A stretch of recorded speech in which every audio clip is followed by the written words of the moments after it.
இந்த 5 வருஷம் ஆட்சியில் நிறைய பாலியல் வன்கொடுமை, கொலை எல்லாமே நடந்திருக்கு. கஞ்சா கைமாறுறது, போதைப் பொருட்கள் கைமாறுறது, சரக்குகள் எல்லாமே ஒரு இடத்துல ஒயின் ஷாப்பில் கிடைக்கல அப்படின்னா உடனே அவங்க லூஸில் விற்றுருவாங்க. அந்த மாதிரிலாம் இந்த 5 வருஷம் ஆட்சியில் நடந்திருக்கு.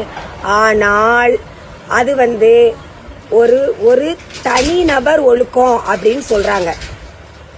இப்போ நம்ம விளாத்திக்குளம் வேடநத்தத்தில் உள்ள பொண்ணு பாலியல் வன்கொடுமை பண்ணி இறந்த பொண்ணுக்கு ஒரு நல்ல ஒரு தீர்ப்பு கிடைச்சிருக்கு.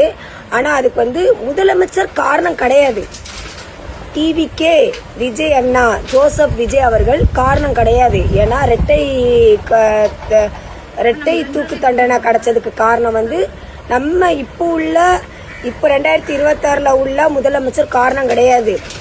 இதுக்கு முன்னாடி 5 வருஷம் ஆட்சி ஆண்டார்ல, அவரும் அவர் பையனும், அதுக்கப்புறம் நம்ம அந்த முதலமைச்சருக்கு மேலே உள்ளவங்க எல்லாருமே அதுக்கு காரணம். ஏன்னா அந்த இதுக்கு போராடினது, கொடி பிடிச்சது, முழுக்க அவங்க கூட இருந்தது, இதுக்கு உண்டான தீர்ப்பு கிடைக்கணுங்கிறதுக்காண்டி ரொம்ப கஷ்டப்பட்டது எல்லாமே இந்த 5 வருஷம் ஆட்சி செஞ்சவங்க, ஆட்சியில் உள்ளவங்க மட்டும்தான் கஷ்டப்பட்டிருக்காங்க. டிவிக்கே இதுக்கு எந்த சம்பந்தமும் இல்லை அப்படின்னு ஜூலி முண்டை சோத்த திங்கிறியா, சோத்த விட்டு வேற எதையும் திங்கிறியான்னு தெரியல.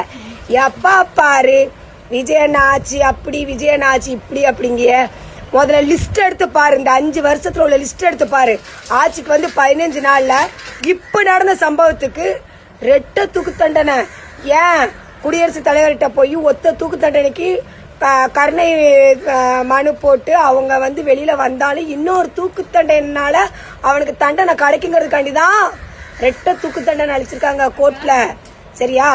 உன் இஷ்டத்துக்கு நீ பேசாத, உனக்காண்டி நீ பேசுறியா, இல்ல உனக்கு ஏதாவது ஒரு கண்டென்ட் கிடைக்கணுங்கிறதுக்காண்டி பேசுறியா, இல்ல உன் கோணவாயா அங்கிட்டு சுழிச்சு காட்டுறதுக்கு வேற தெரியல.